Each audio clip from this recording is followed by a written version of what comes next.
राधे राधे भक्तों, जय श्री कृष्णा, जय श्री राधे। भक्तों, आपको नवरात्रि के दूसरे दिन माँ ब्रह्मचारिणी की कथा सुना रही हूँ। सुनिए आप इसे ध्यान पूर्वक। माँ ने अपने इस स्वरूप में सफ़ेद वस्त्र धारण किए हुए हैं। माँ की दो भुजाओं में से दाहिनी भुजा में जपमाला और बाईं भुजा में कमंडल है। इनकी पूजा करने से भक्त के अंदर जप और तप की शक्ति बढ़ती है। माँ ब्रह्मचारिणी अपने भक्तों को संदेश देती है कि परिश्रम से ही सफलता प्राप्त की जा सकती है। भगवान शिव को पति के रूप में प्राप्त करने के लिए माँ ब्रह्मचारिणी ने अत्यंत कठिन तप किया था। शिव पुराण में वर्णन मिलता है कि श्री ब्रह्मा जी के आदेशानुसार भगवान शंकर जी को पति रूप में प्राप्त करने के लिए देवी पार्वती ने कठिन तप किया था। ब्रह्मा जी के आदेश के बाद महर्षि नारद जी ने देवी पार्वती को पंचाक्षर मंत्र यानी शिवाय नमः की दीक्षा दी। दीक्षा लेकर देवी पार्वती अपनी सखियों के साथ तपोवन में जाकर कठिन तपस्या में लीन रहने लगी।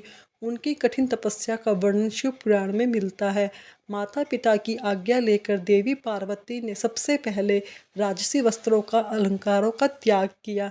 उनकी जगह पर उन्होंने मंजू से मेखला धारण कर ली, वक्र वस्त्र धारण कर लिए, हार को गले से निकाल कर मृग चर्म धारण किया और फिर गंगावतरण नामक पावन क्षेत्र में सुंदर वेदी बनाकर वे तपस्या में बैठ गई।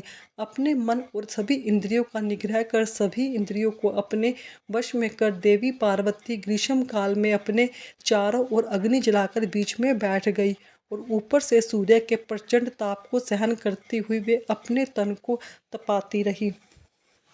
वर्षा ऋतु में वे खुले आकाश के नीचे शिलाखंड पर बैठकर दिन रात जल की धारा से अपने शरीर को सींचती रही।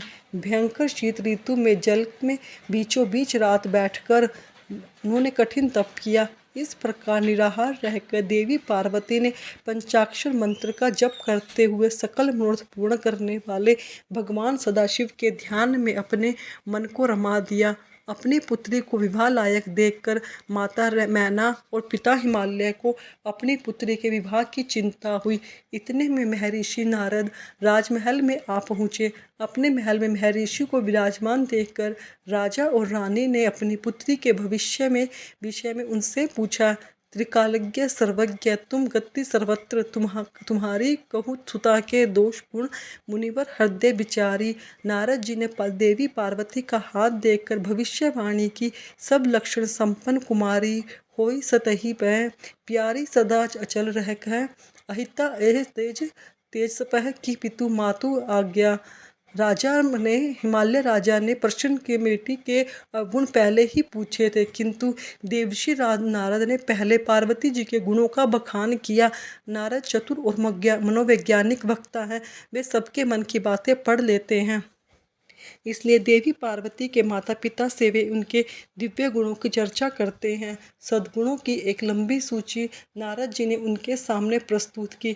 लेकिन जब देवी पार्वती के पिता ने पूछा कि हे देवऋषि, मेरी पुत्री में अगर कोई दोष हो तो वह भी बतला दीजिए, तब देवऋषि नारद बोले, सुनहु जे अब अवगुण द्विचारी, यानी कि आपकी पुत्री में 2-4 अवगुण भी हैं, उन्हें भी आप सुन लीजिए। जटल अकाल मन नगन अमंगल वेश अस्वामी कहा मिलह परिहस्त असरेख। नारद जी कहने लगे, हे पार्वती पुत्री तो श्रवण संपन्न है, किंतु इनका पति जटाजूट धारी दिगंबर और अमंगल वेश वाला होगा। नारद जी के मुंह से यह बात सुनकर देवी पार्वती के माता पिता को बहुत उदास हो गए, किंतु देवी पार्वती तो मन ही मन बड़ी प्रसन्न हुई। जो विवाह भू शंकर सन होई, दोषहु गुण सब कोई। नारद जी ने पार्वती जी के माता पिता को बहुत समझाया कि जिन दोषों का वर्णन मैंने किया है वे सभी शंकर जी में हैं, और अगर पार्वती जी का विवाह भगवान शंकर से कर दिया गया तो यह दोष भी गुण में बदल जाएंगे। समरथ कहूँ नहीं दोषु गोसाई, रवि पावक सुरसरी की नाई अंत में। नारद जी के माता पिता से यह तक कह दिया कि शिवजी को छोड़कर संसार में आपकी पुत्री के लिए दूसरा कोई वर है ही नहीं, किंतु आशुतोष होने पर भी शंकर जी दुराराध्य है, यानी कि शिवजी कठोर उपासना से प्रसन्न होते हैं उनको प्राप्त करने का एक ही उपाय है, पार्वती जी वन में जाकर कठिन तपस्या में लीन हो जाए। तब देवऋषि नारद जी की प्रेरणा से अपने माता पिता की आज्ञा लेकर देवी पार्वती हिमालय के गहन वन में तपस्या करने के लिए चली गई। पार्वती जी के तप में हठ से अधिक भगवान शिव को प्राप्त करने का अनुराग है, इसलिए शिव जी के चरणों का ध्यान करते हुए उन्होंने सभी प्रकार के सुखों का त्याग कर दिया।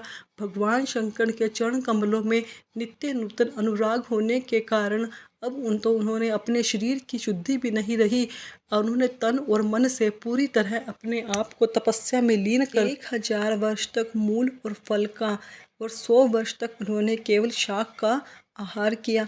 कुछ दिनों तक उन्होंने केवल पानी और हवा का सेवन किया। कुछ दिन के बाद इन्हें भी त्याग कर कठिन उपवास किया।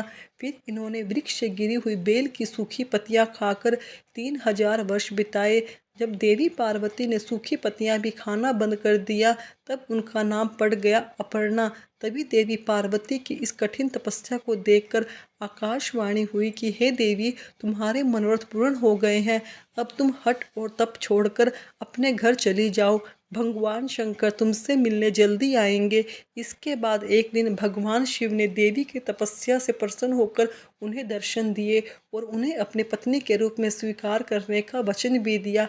कठिन तपस्या में लीन होने के कारण और सभी प्रकार के सांसारिक सुखों का त्याग करने के कारण ही माँ के इस रूप की पूजा की जाती है। माँ ब्रह्मचारिणी की पूजा करने से सभी प्रकार के सुख समृद्धि की प्राप्ति होने के साथ ही सारे मनोरथ भी पूर्ण हो जाते हैं। प्रेम से बोलिए ब्रह्मचारिणी माता की जय। प्रिय श्रोताओं, अब सुनिए श्री महिषासुरमर्दिनी स्तोत्र का हिंदी अनुवाद।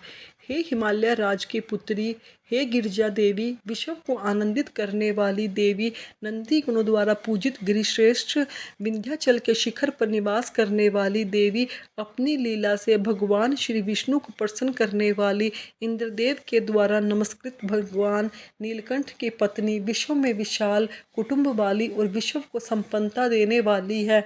महिषासुर का मर्दन करने वाली भगवती, अपने बालों की लता से आकर्षित करने वाली पर्वत की पुत्री, आपकी जय हो, जय हो। देवों को वरदान देने वाली, धुरंधर और दुर्मुख असुरों को मारने वाली, स्वयं में ही हर्षित रहने वाली, तीनों लोकों का पोषण करने वाली, शंकर जी को संतुष्ट करने वाली, पापों को हरने वाली और घोर गर्जना करने वाली, दानवों पर क्रोध करने वाली, अहंकारियों के घमंड को सुखा देने वाली समुद्र की पुत्री है। महिषासुर का मर्दन करने वाली, अपने बालों की लता से आकर्षित करने वाली पर्वत की पुत्री, आपकी जय हो, जय हो, जय हो।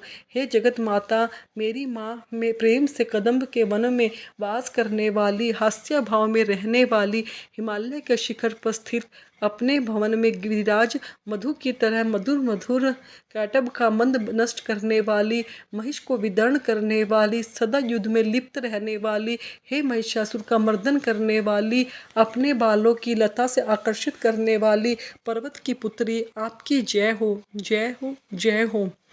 शत्रुओं के हाथों के सूंड काटने वाली, उनके 100 टुकड़े करने वाली, जिनका सिंह शत्रुओं का हाथियों के सर अलग अलग टुकड़े कर देता है, अपनी भुजाओं के शस्त्रों से चंड और मुंड के शीश काटने वाली, महिषासुर का मर्दन करने वाली और अपने बालों की लता से आकर्षित करने वाली पर्वत की पुत्री, आपकी जय हो, जय हो, जय हो। रण में मदमस्त शत्रुओं का वध करने वाली, अजत अविनाशी शक्तियां धारण करने वाली, ब्रह्मंथना अर्थात शिव की चतुराई जानकर उन्हें अपना दूत बनाने वाली, दुर्मति और बुरे विचार वाले दानव के दूत के प्रस्ताव का अंत करने वाली है। महिषासुर का मर्दन करने वाली, अपने बालों की लता से आकर्षित करने वाली पर्वत की पुत्री, आपकी जय हो, जय हो, जय हो। शरणागत शत्रुओं की पत्नी के आग्रह पर उन्हें अभयदान देने वाली, तीनों लोकों को पीड़ित करने वाली, दैत्यों पर प्रहार करने वाली, योग्य त्रिशूल धारण करने वाली, देवताओं की दंदुम्बी से दुम्बी की धमनी को सभी दिशाओं में व्याप्त करने वाली, महिषासुर का मर्दन करने वाली, अपने बालों की लता से आकर्षित करने वाली पर्वत की पुत्री, आपकी जय हो, जय हो, जय हो।